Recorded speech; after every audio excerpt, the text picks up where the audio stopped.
Hello, hello. Welcome to another exciting episode of How I Teach with the Language Arts Lady. I'm Donna Reish, your hostess and your teacher for How I Teach. I always like to start it out with welcome to another exciting episode because when my kids were little, they listened to story cassettes day and night, day and night, day and night. We didn't have a television for 20 years except um, VHS player with a monitor. And so they listened and they listened and they listened. And one of the books on tape that they listened to, especially my three little boys who are now 30, 28, and 24, they listened to the Sugar Creek Gang. And every episode said, welcome to another exciting episode of the Sugar Creek Gang. So whenever I do my How I Teach, I always think, welcome to another exciting episode of How I Teach. Welcome. It is a joy to be with you today. And as always, I'm excited. You know that I'm always excited to teach how I teach something. So let's start with housekeeping once again and make sure that I am recording because it just made a little funny sound. It is recording. Good. All right. So here we go. Um, you have two ways to listen, two ways to learn, two ways to watch. One is to watch on video, either at YouTube or at Language Arts Lady blog. And if you watch, you will have in front of you the PowerPoint presentation. And so you can just follow along and see the lessons there and see all of the free content that I'm giving away with that episode, as well as see what I'm explaining. If you listen on iTunes or another podcast provider, you can follow along with your teacher's notebook episode sheet. So I'm going to go to those right here now. They are PDFs. There's one available for every episode, and they have free lesson sheets in them for you to print off and use with your students. So I call them teacher's notebook episode sheets because you can grab these, put them in your notebook, and have them that go along with each episode. But then you also can print some of them to use with your students, and you'll see that how that happens when I go through here. And so with this, as I'm scrolling, you'll see these are full page lesson sheets that come from some of my books. And that is what I teach you from, is from the books and curriculum materials that I have written that are now at Character Inc. If you are a homeschooler and want some some longer books, full year language arts books, full semester writing books, or at Language Arts Lady blog or Teachers Pay Teachers for all of my small lessons, so to speak, small, being from 1 week up to 1 month.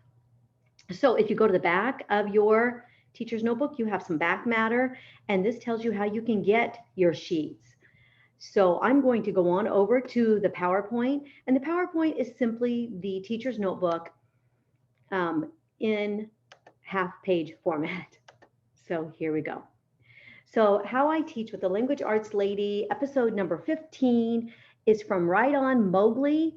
It's actually now called Right for a Month Mowgli. And either way, it is a 1 month downloadable writing book. Level 3 means that it is 6th, 7th, and 8th grade. As always, I will explain in this episode how you can make it easier for younger kids or make it more challenging for older kids. This lesson is called The Very Short Descriptive Quote Unquote Story for Junior High. And we call it a story because the focus is really not, we call it story in quotation marks because the focus is not really on the story part. The focus is on the description part. And so it is very short in that it is only 2 paragraphs long. Now, a lot of people equate length with difficulty. And so they would say, well, my second grader can write 2 paragraphs, so this would be too easy for a junior high student or even a high school student. But that is not really always the case. You cannot equate length of an assignment with the level or the difficulty of the assignment. Now, that is one of the factors that you'll hear me discuss when I try to increase a difficulty or decrease a difficulty for you on a How I Teach episode. But that's only one of many aspects when it comes to difficulty level, right? And you'll hear me talk all the time about having all of the skills necessary in order to complete that project. You hear me talk all the time about, the elements that we have in that project, whether they are, story writing elements or research elements or essay writing elements, paragraph formation elements, all of those things.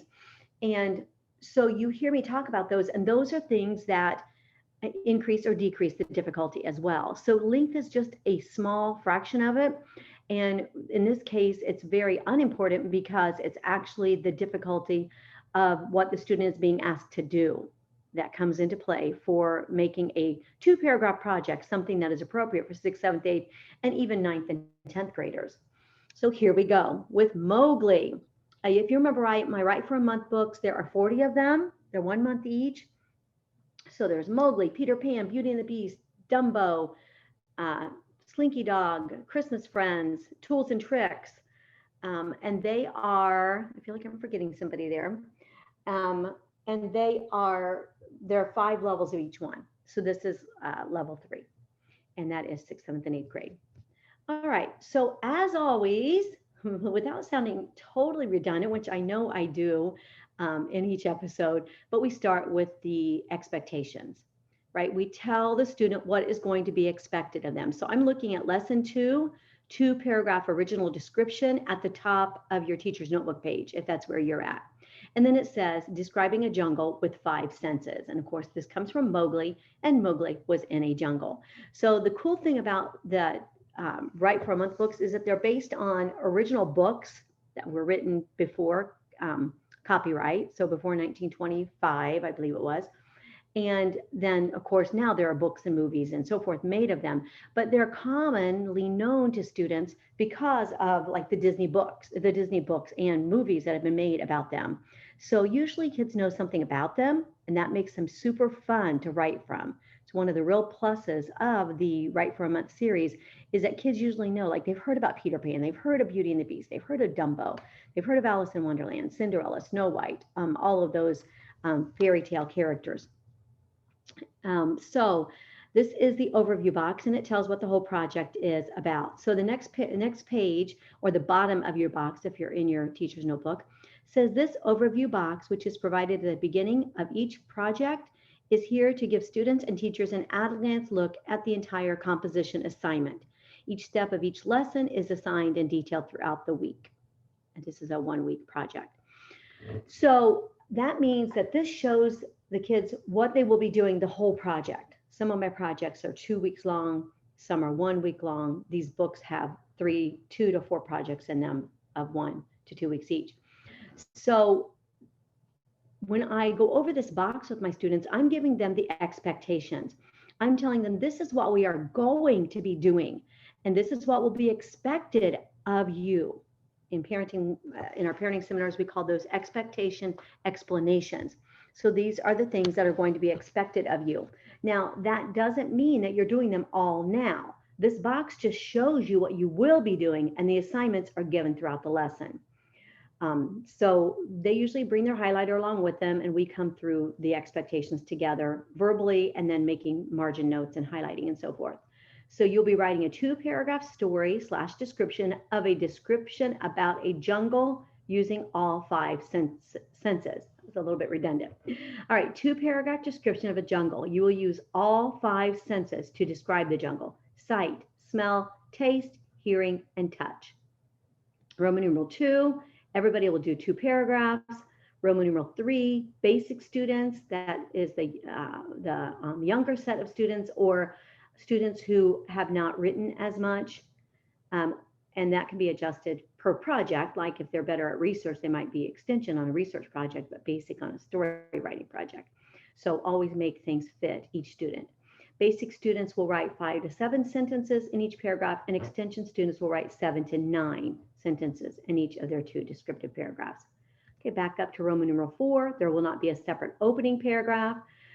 You've probably heard me talk in previous episodes. This is episode 15, but in previous episodes, I've talked about how we add an opening paragraph and a closing paragraph to research writing that is informative, using sources, or to essay writing.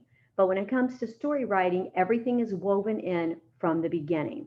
And you can catch, I actually talked about that in great detail in episode 14, first person essay writing. You are the character. So you can catch more about that later. But they will not write a separate opening and a separate closing. And then there are other skills they're going to learn: designing, describing a jungle, brainstorming their senses, metaphors, word associations, active verbs versus passive verbs. All of this will be in here because, all right, I'll say it again. We give the students the tools for what we want them to do. We teach them, we give them skills. We don't give them ideas. We don't give them an assignment and hope they know how to do all the things that are involved in completing that assignment. We give them the tools. So here we go. And of course, all right, I'll rant a little bit more. We give them a sample. We give them a sample because they can see what's expected. They learn from samples. They get excited by samples. And I teach from samples. So the first thing they do is read the jungle description sample provided, and then we talk about it. So here we go. The first thing I felt was the overwhelming humidity. My lungs fought the resistance of the air, and I had to take deep breaths. As I stepped forward, I brushed aside leaves, vines, and branches. Water droplets flew everywhere, and some landed on my skin. I glanced up at my surroundings and spotted a sea of green. Moisture dripped from everywhere. The falling droplets plinked against the leaves and plunked onto the ground. POB A, paragraph of body A. And now I'm going to move to the second paragraph, which is POB B, paragraph of body B. And I always differentiate that, especially with junior high and high school kids, that they have paragraphs of body, and then they have an opening and a closing in their research and essay writing. So POB B. Other sounds also began to reach my ears. I heard birds chirping and monkeys chattering. It sounded like a youth band warming up before a concert, each instrument tuning and bursting forth. Sometimes I got the sound of flapping wings and snapping twigs. Suddenly, the smells reached me. I smelled fruits, flowers, and wet leaves. My nose also took in the sharp aroma of cinnamon from some of the trees around me. I pulled a piece of fruit off of a low-hanging branch. I took a bite of it, and juice spilled onto the ground. It tasted like a sour pear.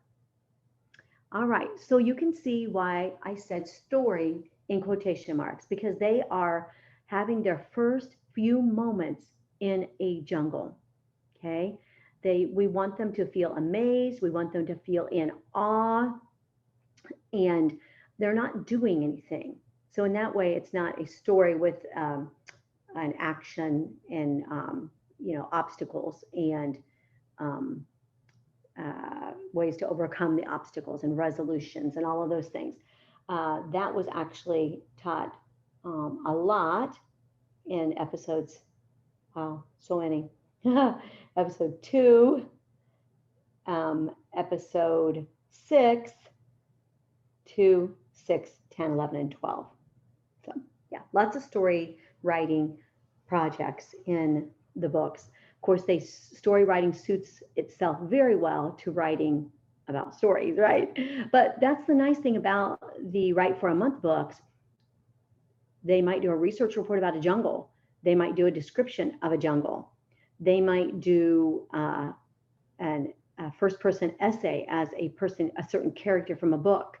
So there is so much possibility, right? Anytime you merge writing with literature, the world is just wide open to students.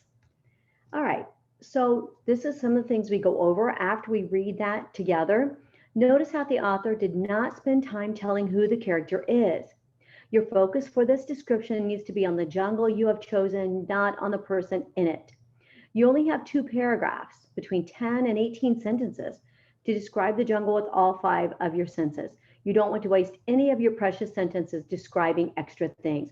And this is where writing smaller assignments can be really challenging, because it's hard to narrow down. Many of you are on my email list and you get my, what is it called? Mini Monday mail.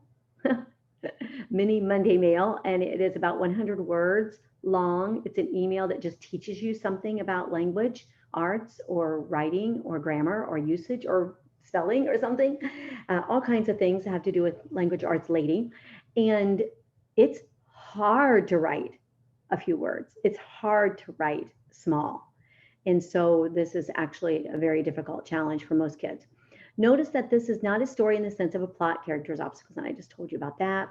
And notice how the author did not rely on being or linking verbs, and that's going to be part of the lesson.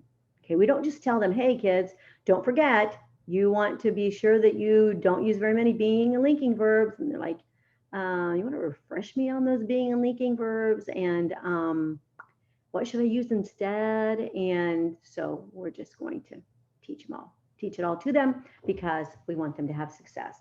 So you'll have your person actually walking, traipsing, stopping, starting, hearing, smelling, pulling, just like the sample story. Okay, so then they choose their jungle, they research it, and write a short description on the lines provided. So they're choosing which jungle that they are going to describe.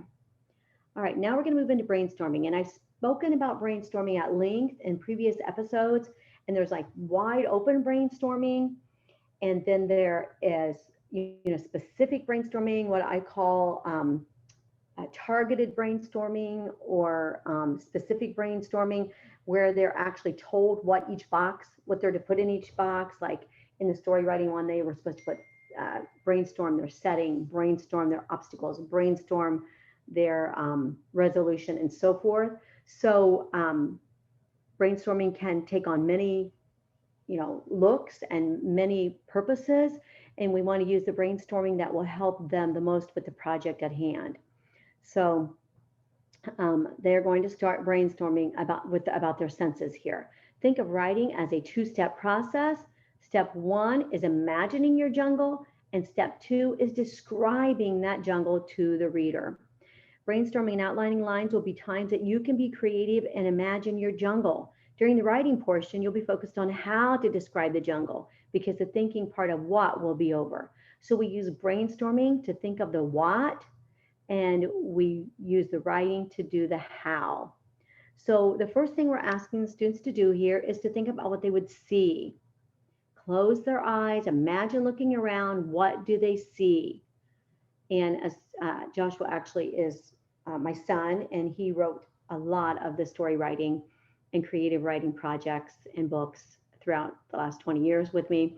And as he puts it, what do you see that takes your breath away? So then they're going to brainstorm 10 things that they would see in their first few moments of the jungle that they've chosen. Okay. Now, we always tell them you don't have to include it all, but you want to write as many things down as you can. I always tell students you want a lot to choose from because you want to have a lot and then choose the best, right? And that will be what you include. In addition to what you can see, I'm at the page, sorry for those of you who are listening, I always forget to tell you where I'm at, writing to all senses, B2. In addition to what you can see, you want to include the other senses as well. Imagine what your jungle smells like, feels like, tastes like, or sounds like. Some jungles will emphasize one sense over another. And then Joshua talked about Michael Crichton book, Micro, which is a very great descriptive book that I read after Joshua told me about it. But in this book, Crichton was describing tiny humans in a microscopic world. While there were many amazing descriptions of what the people saw, it was the smells that were the most memorable. He described the thick, rich smells of insect and plant pheromones, the silent language of the microscopic world. So let's move on to the other senses for B2. 10 things that you might notice with one of your other senses besides your sight. All right, then as I mentioned earlier, we're going to give them all the tools for these 2 short paragraphs. They are going to be packed, just like the samples were packed. So they are going to have in them everything that we ask them to include, that we teach them how to do. And of course, this will help them be more descriptive because these are descriptive elements. So the next one is lesson C, metaphors. And this is a lesson here teaching similes and metaphors. And then we go into the sample.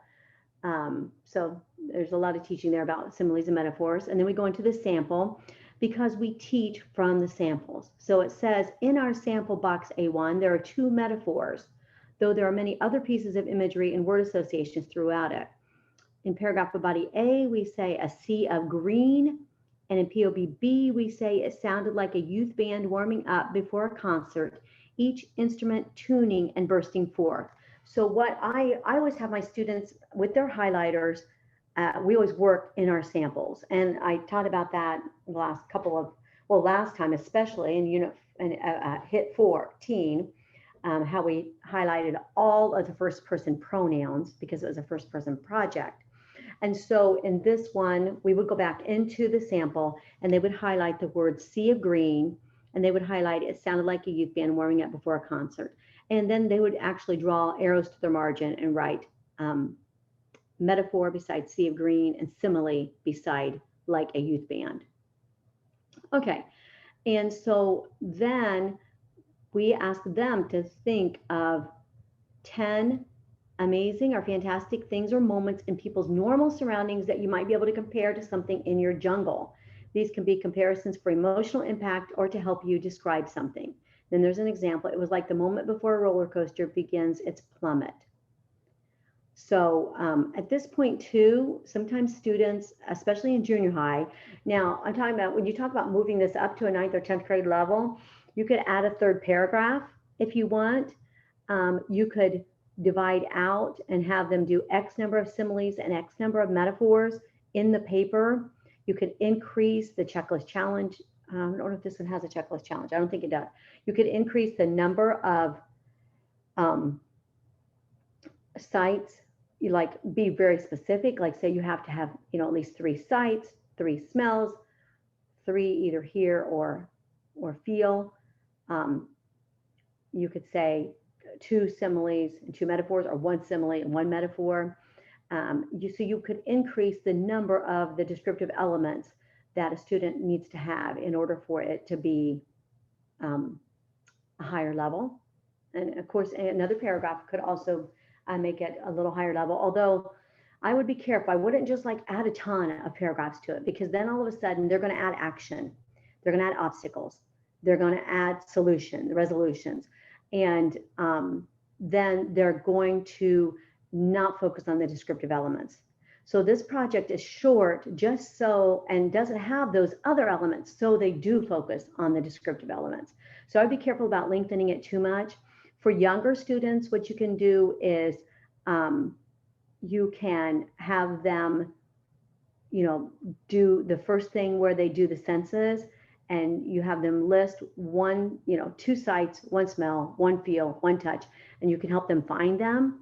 And then you can just have them not do the similes or metaphors, or put 10 similes or metaphors on the board that compare something to a jungle, and have them choose one that they put into their paper. So you'd be giving them the simile and metaphor in that case. So you can see it's very adaptable either way. All right, so now we're going to talk about amazing word associations. And there's a lesson there on it. And then I'm going to kind of go on down past that. That is talking about how scream has a certain connotation, and the word smile has a certain connotation. And how you want your words to be amazing or fantastic things, but you can't look up the words amazing or fantastic. And Joshua said you can easily look up amazing in a thesaurus and start using all kinds of synonyms like astonishing, astounding, remarkable, incredible, miraculous, mind-blowing, mind-boggling. But as he puts it, there's more, far away from being a late night infomercial. And you want to teach students to be subtle. And those big words, those encompassing words, non-specific words are not subtle, right? So we want them to use less obvious words. Um, if you describe something as flowing, you were doing more than just describing. The word flowing can convey beauty and symmetry. So I don't have to say the couple had the most mind-boggling, fantastic, astonishing dance in the history of mankind. I can just say they flowed across the room. So here we're going to have them find 25 words that are associated with something amazing or fantastic, but not ones that would say, you know, remarkable, astounding, astonishing, and especially think of something, words that will fit into their world. All right, and of course we want to teach passive versus active verbs. We said in the beginning that you only have 2 paragraphs. You don't want to use passive verbs. You want your verbs to be forward motion. You want them to be, your verbs to be action driven, so that you keep your description moving, and so that you don't constantly use a subject, being, helping, or linking verb, BHL verb, adjective pattern, like it was beautiful, the trees are shiny, you know, that you have that subject, BHL verb, and adjective pattern, right? We want to use action verbs instead of those BHLs, instead of those is, are, am, was, and were, be, and being, and become verbs. So this is a lesson on that. And whenever we get those BHLs in there, it turns our sentences into passive, and it teaches them how that happens there in that lesson. And then it gives 2 examples, one with passive verbs and one with action verbs. So I'll just read those to you. That is passive descriptions and then active descriptions paragraphs. The humidity was overwhelming. So at this point, what I would do is I would have the kids highlight all the BHL verbs in this paragraph. So they would highlight was, were, was, were, in all those paragraphs. I mean, all those sentences. The humidity was overwhelming. There were leaves, vines, and branches. There were water droplets. Some water droplets were on my skin. Moisture was everywhere. There were birds and monkeys. There were smells like fruits, flowers, and wet leaves. Okay, so then they will see that the reason it sounded like that, and it sounded so bland and dull and lifeless and flat, is because it was just was, were. It was BHL verbs, and then it listed things, right? So then for this one, they would highlight all the action verbs. So fought, I'm in the active description paragraph, fought, stepped, brushed, flew, spotted, dripped, plinked, plunked, heard. I'm just doing this off the top of my head here. I don't have them highlighted. Caught. And my bar is covering that next last sentence. Pulled. Okay, so let me see if I can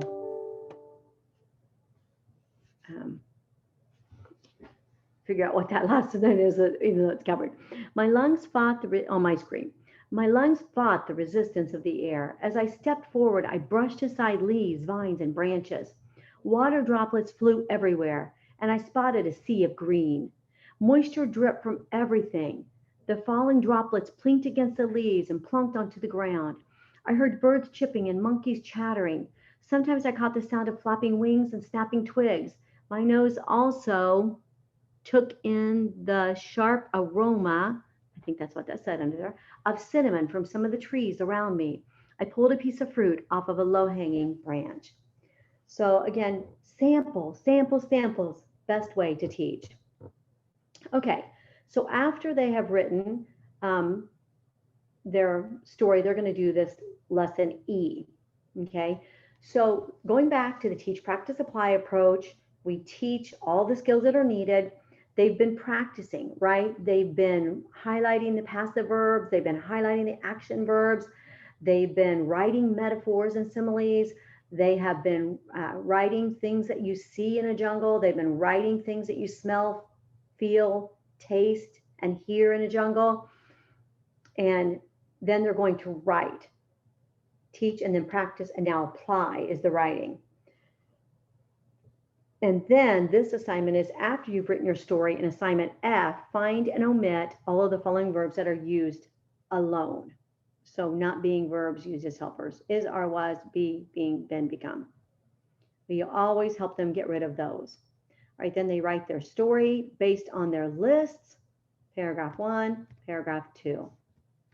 All right, now this particular project, you probably heard me say that 95%, maybe even 98% of all of my projects have the checklist challenge in it.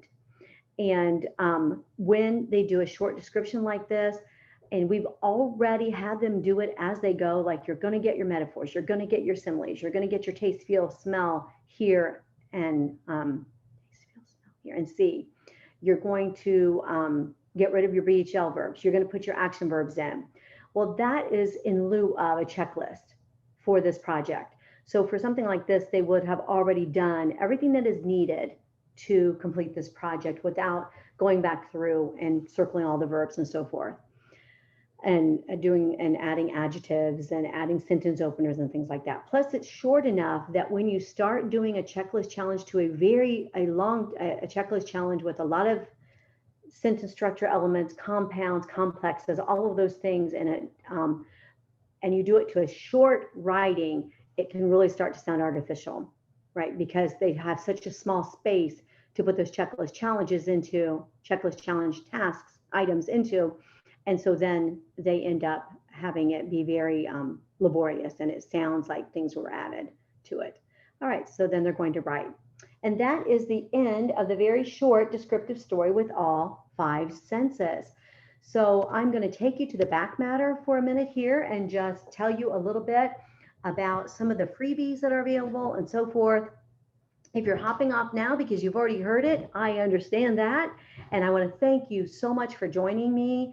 I would love for you to subscribe so that you get your updates every week and you'll get them in your inbox, as well as you'll get the video, the audio, the teacher's notebook. You also start getting some Friday freebies pretty soon. And then you'll get that Monday mini mail that I just talked about a little bit ago, where I'm going to teach you a quick grammar skill or a quick spelling skill or something every Monday. Now, I am leaving for my first ever 2-week vacation in 2 hours, actually, right after I record this and get loaded up.